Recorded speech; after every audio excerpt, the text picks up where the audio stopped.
Hello students, मैं VD पारा sir और आज की इस क्लास में आप सभी का स्वागत है। हम भारत छोड़ो आंदोलन पर चर्चा कर रहे हैं।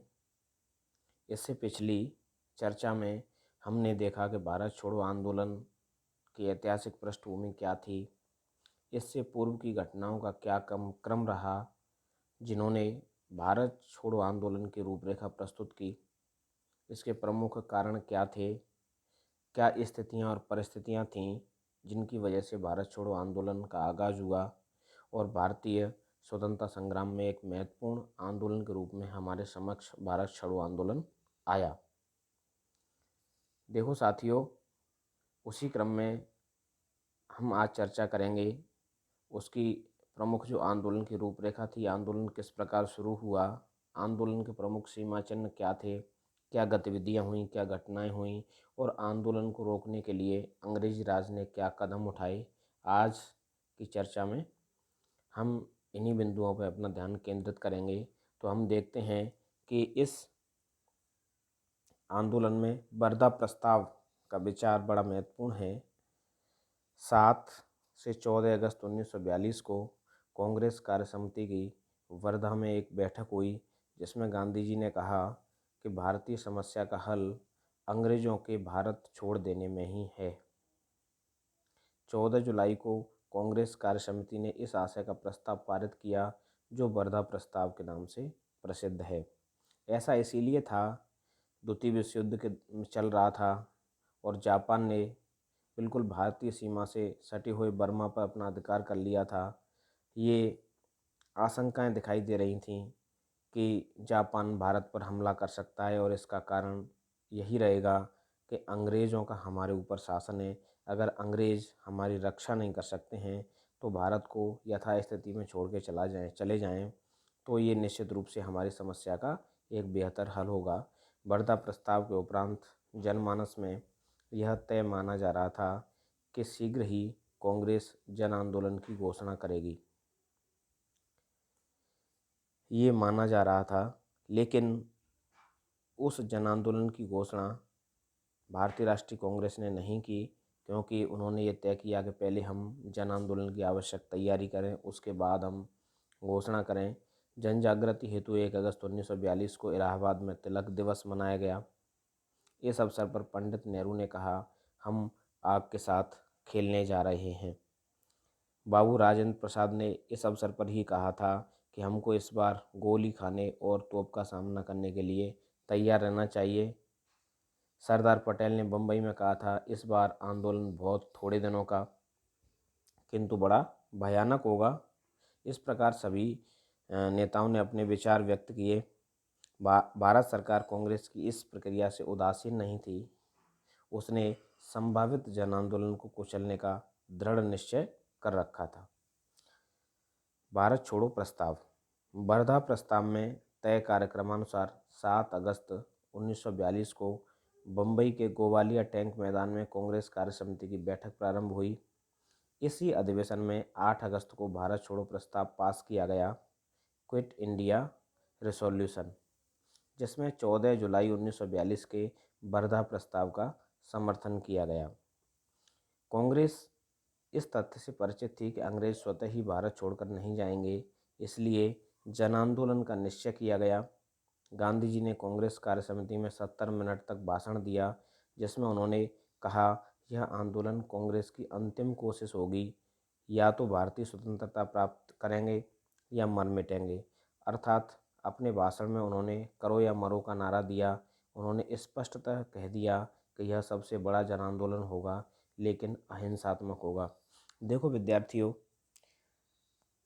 कांग्रेस कार्य समिति के समक्ष जो महात्मा गांधी का भाषण था, उसमें उन्होंने इतिहास प्रसिद्ध डू एंड डाई का नारा दिया, जिसका भाव ये था कि हम देश की स्वतंत्रता प्राप्ति के लिए, आज़ादी के लिए हर संभव प्रयास करेंगे, और चाहे भले ही इस प्रयास के अंतर्गत हमारी जान क्यों नहीं चली जाए, लेकिन हम एक अनुशासित तरीके से और अहिंसात्मक तरीके से आंदोलन को सामने रखेंगे। आंदोलन दिग्भ्रम होने की स्थिति में नहीं जाए, ये हम सभी ध्यान रखेंगे। इसके बाद हम देखते हैं अगस्त क्रांति और शासन द्वारा दमन। देखो विद्यार्थियों, साथियों, हमने देखा कि इससे पूर्व के आंदोलनों में ये स्थिति रही कि जैसे ही आंदोलन शुरू हुआ उसके बाद दमन चक्र प्रारंभ किया गया। नेताओं की गिरफ्तारी, जो आंदोलन करता हैं, चोटी के नेता हैं, उनकी गिरफ्तारियां की जाती हैं आंदोलन करने के बाद। लेकिन उन स्थितियों के उलट भारत छोड़ो आंदोलन में ये देखा गया कि आंदोलन शुरू होने से पहले ही जो चोटी के नेता थे उनको गिरफ्तार कर लिया गया, जिससे कहीं ना कहीं हम ये देखते हैं कि ये आंदोलन एक दिशा भ्रम तो हुआ ही, लेकिन इसका एक सकारात्मक पहलू हमें ये दिखाई दिया कि इस चीज़ से आम जनमानस में एक खिन्नता का भाव आया और जन आंदोलन उग्र हो गया और व्यापक भी हो गया। ब्रिटिश सरकार ने आंदोलन प्रारंभ किए जाने से पूर्व ही दमन चक्र शुरू कर दिया। गांधी जी ने भारत छोड़ो प्रस्ताव पास करते समय कहा था कि आंदोलन की शुरुआत से पूर्व वे एक बार वायसराय से मिलकर वार्ता करेंगे, लेकिन सरकार ने इसका अवसर ही नहीं दिया। 9 अगस्त को प्रातःकाल ही गांधी, उनकी पत्नी, कांग्रेस कार्य समिति के सदस्यों व बम्बई के 40 प्रमुख नागरिकों को हिरासत में ले लिया। गांधी जी एवं सरोजनी नायडू को पूना के आगा खां महल में बंदी बनाया एवं शेष नेताओं को अहमदनगर दुर्ग में बंदी बनाया गया। ये स्थिति एक तरह से अलग ही विचित्र स्थिति हमें दिखाई देती है। महात्मा गांधी और कांग्रेस के दूसरे नेताओं को बंदी बनाने से पूर्व 8 अगस्त की रात्रि को शासन द्वारा एक विज्ञप्ति प्रसारित की गई, जिसमें कांग्रेस द्वारा अपनाए जाने वाले कार्यक्रम का उल्लेख था। शासन ने इस विज्ञप्ति को समाचार पत्रों में प्रकाशित करते हुए कहा कि इस कार्यक्रम के कारण ही नेताओं को गिरफ्तार करने की आवश्यकता हुई। इस विज्ञप्ति के अनुसार रेल की पटरियों को तोड़ा जाना, टेलीफोन व टेलीग्राम के तारों को तोड़ा जाना कार्यक्रम का अंग था। यह प्रथम नेतृत्व विहीन आंदोलन था, परंतु इसने व्यापक जन आंदोलन का रूप धारण कर लिया। सरकार के हिंसात्मक दमन चक्र को देखकर जनता भी हिंसात्मक हो गई। जमशेदपुर, बम्बई, अहमदाबाद के मजदूरों ने हड़ताल कर दी। एक सप्ताह के लिए बम्बई, अहमदाबाद, दिल्ली, मद्रास, बेंगलोर और अमृतसर में सार्वजनिक जीवन ठप हो गया। कई स्थानों पर ब्रिटिश शासन का अंत कर समानांतर सरकारें स्थापित हुईं। इस आंदोलन में ब्रिटिश सेना द्वारा 940 लोगों को मौत के घाट उतारा गया व 60,000 के ऊपर गिरफ्तार किए गए। जनता ने 220 रेलवे स्टेशन, 550 डाक खानों को भारी नुकसान पहुंचाया एवं संचार सुविधा धराशायी कर दी। इस आंदोलन का भूमिगत नेतृत्व जयप्रकाश नारायण, डॉक्टर राम मनोहर लोहिया, अरुणा आसफ अली और अच्युत पटवर्धन जैसे समाजवादी नेताओं द्वारा किया गया।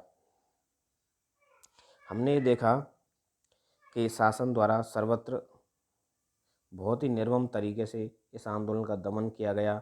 माइकल ब्रेसर ने कहा है 1857 के बाद ब्रिटिश राज्य के विरुद्ध सबसे बड़े विद्रोह का सामना करने के लिए पुलिस राज्य स्थापित किया गया। इस प्रकार अमानवीय दमन ने खुले विद्रोह को दबाने में सफलता प्राप्त की, लेकिन इस आंदोलन ने भारतीय स्वतंत्रता आंदोलन के अंतर्गत बड़ा ही महत्वपूर्ण रूप रखा और इस आंदोलन ने निश्चित रूप से ब्रिटिश राज की व्यवस्थाओं को धराशायी कर दिया। तमाम स्थानों पर ऐसा लगने लगा कि ब्रिटिश राज का अंत हो गया है और इसने आंदोलन ने भारतीय स्वतंत्रता आंदोलन के रूप में एक महत्वपूर्ण सफलता हासिल की, ये हम कह सकते हैं। अगले वीडियो में हम ये चर्चा करेंगे कि इस आंदोलन की जो पूर्ण सफलता हमें प्राप्त नहीं हुई उसके पीछे क्या कारण रहे और इस आंदोलन के क्या महत्व रहे, अर्थात इसकी आलोचना एवं महत्व की चर्चा हम अगली वीडियो में करेंगे। धन्यवाद।